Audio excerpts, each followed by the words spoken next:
Hey, this Judge Waits bringing you part 4. This is the final part to the Destiny Raid Vault of Glass. In this one, we're going to be doing 3 separate areas. There are 3 separate things that you're going to have to do to finish this raid off. All right, the first one is all about killing all these little minion guys and then taking out the Gatekeeper. We'll show you doing that. And then in the second one, we're going to go pick up both relics on both sides of these wormholes. What are they called? I don't know, these transfer stations. And then in the third one, we're going to be taking on the boss, the final boss, Atheon himself, and I'll show you an easy way to take him out. You're going to be able to do it in like under 5 minutes. I know there's even faster ways, but this is a solid way to do it. So stay tuned. I'm going to show you different perspectives when we start going into those wormholes, into those gates, so you're going to see what is happening at all times. But like I said, in this first part, it's all about taking on this Gatekeeper and taking him down. So focus on the hobgoblins first. They're going to be your biggest threat. Then kill all the little minions, and then kill that Gatekeeper. Now after you do that, you're going to want to move over to the left hand side of the map, and remember how before you had 3 groups of 2? You want to send 2 of those groups of 2 through this left side portal. All right, so keep 2 people back to defend the portal. These 2 people, it's going to be me and Freak. We're going to stay back here and make sure no Praetorians get on there. Then we're going to send the other 2 groups through here, because this is the harder side and you want to do the harder side first. Now time is an issue. It's not so much you have to do it within a certain amount of time, but the longer you take, the harder it is. So get this done as fast as possible. Just take out these guys, and then there's going to be a relic in the back here. So you're going to go up to it and just hold X or whatever it is on your game system, pick it up, and then you want to focus on getting out of this side. Now as you can see, the guys in here are marked by the void, so it's very important. You're gonna have to take the relic and get everybody cleansed, either inside here or outside of here. So you just do that by holding the left bumper, I believe, and then make sure when you're going through the portal, you kind of go single file and don't run out there. There used to be a glitch. I don't know if they've taken care of it, but it used to kind of throw you back in there, so just be careful with that. Now before, I talked about having 3 groups of 2. After you complete the first side, the 2 people, myself and Freak, we're going to go over to this right side and get the portal open. Now the person with the relic and the person that is teamed up with him, those 2 are going to go through the portal and get the other relic. Now the other 2 that originally went through on the other side, they're not going to go through this time. Instead, they're going to defend the center conflux. There's going to be one that pops up, and there's going to be people trying to sacrifice themselves on it. So they're going to go in there, kind of defend the middle. Like I said, me and Freak are going to be keeping this portal open so these guys can get back out of there. And then these 2 are going to work on getting through here and actually grabbing the other relic. And basically, they're just going to kill these other guys. You can shoot this relic at these other people. Whoever has this relic, you have some tremendous melee skills. So don't be afraid to just go in there and go nuts. You can do the jump smash. You can do a shield push. You're going to see him do that right here, and it does a lot of damage. So take advantage of that guy and do that. But there's Scoot going for the other relic. He's going to pick that up, and then they're going to get out of here. You're still going to have to get marked, or you're still going to have to get cleansed from being marked, so be aware of that. And let me use this opportunity to thank Taboo for this footage right here. I'm glad you get to see all the different parts of what's going on. He graciously gave that to me. Make sure you check out the description of this video, because I've got links to everybody's channels that I'm playing with, and these guys are some awesome guys, put up some great footage, so check that out. All right, so after you get both of the relics, you're going to come out here, and this is that center conflux right behind me that you're going to have to defend. Basically, you're going to get guys coming from that top middle. That's where the boss Atheon spawns, and then you're going to get guys coming out of these portals. So you're just going to have to take them down. Those shield guys, or those people holding the relics, can really go nuts. You can see Taboo up on the top right just taking care of business.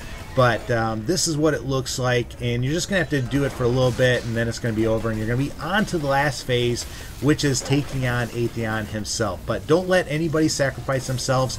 You're going to get a lot of these descendant minotaurs, these things with, I call them like a rubber tire around their head. Just take those guys out, and you're going to be on to that last stage. Now, when you're taking on Atheon, basically you're going to split up into 2 groups of 3.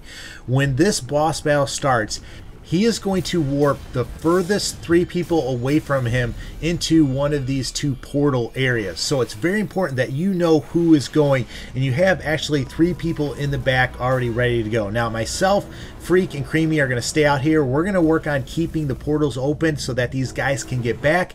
And then the 3 people going, there's going to be 1 person that picks up a relic, and then the other 2 are going to have certain roles. Now I would really recommend having 1 person in the other team really focus on the Oracle oracles, or maybe even 2 people focus on the oracles. I think the way the guys did it with this one, they were both hunters, so they would use their pistol and each of them would shoot 3 of the oracles with that pistol. Now when you're in here, you're going to get marked, so you have to make sure you get cleansed. Make sure you watch your mini map. That can help you get around if it gets really dark.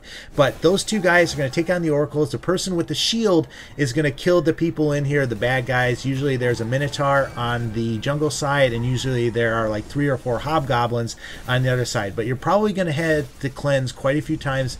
Make sure you cleanse right before you get out of there. You're going to get into a good rhythm. That's why it's so important to make sure that the same 3 people are going out there. Now as soon as you get out, you're going to want to jump into the middle of this area, and everybody's going to want to jump into this middle area right here.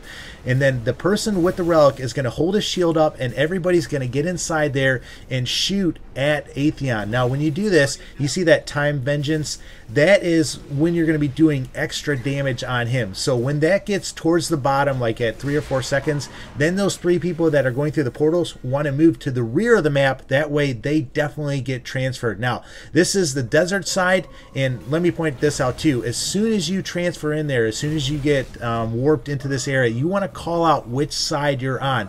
That way the people on the outside know which portal has to stay open.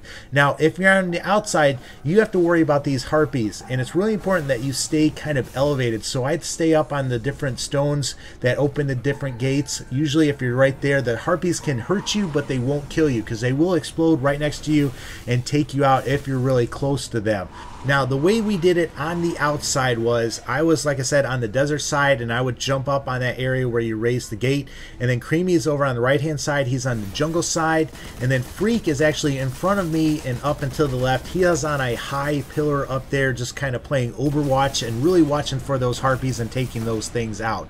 So the guys on the outside, you really have to watch the harpies, especially the ones that are going to be by where the guys are coming out. You know, you want to make sure you keep that area clear, and that's why it's important too. The guys coming out, you really have to let the people on the outside know, hey, we're getting ready to come out. That way we know to keep those harpies away from that area, and we know to actually jump to the middle. So here's a shot of me jumping to the middle, and basically what I would do is I would switch to my heavy, run that dry, then I would switch over to my sniper rifle, run that dry. I guess that was when I didn't get killed. I must have been standing a little bit too far out that shield. And then I would switch to my sniper rifle though, like I said, and just do that. Now there you can see you can really spam the grenades in this time. When this time vengeance is going on, your grenades respawn really fast and your supers respawn really fast. So just go ahead and do that. Basically you're going to have to do this 3 or 4 times. It's going to take you like 5 minutes to take this guy out. And that's it. You are done. You beat this game. Now, I'm sure I've probably forgotten some things to tell you. If you have any questions, make sure you leave them for me. If you're looking for some people to pair up to do this raid, leave your contact information in the video description in a comment. Make sure you put your name, make sure you put your level, what system that you're playing on. And by name, I mean username or gamer tag, of course. But put that in there, and don't just put it in there. Come back and check it out, because a lot of people are just putting their information there, but they're not hooking up. They're not, you know, looking at who else is putting information in there. You know, they're just leaving that to everybody else. So take the initiative, come back and look for some people that you can group up with and play with. But like I said, hope this helps you out. If you have any questions, leave them for me and I'll do my best to answer that. And there's Freak doing a nice dance. But hats off to these guys. You know, we've got this pretty well down packed now, and we need to get on and move on to the level 30. Now, in order to get to level 30, you need to pick up some raid armor, and unfortunately I have not been able to get any raid armor going through this, so I'm kind of stuck at level 28. I think you can get to level 29, but I don't want to put the shards into some armor just to delete it when I get my raid armor. But hopefully I'll get some of that soon and be able to move on to the hard boss battles. But hopefully you like this. If you do, I would really appreciate it if you give it a thumbs up. Make sure you check out my other Destiny videos and subscribe if you're not already. But guys, as always, take care and God bless.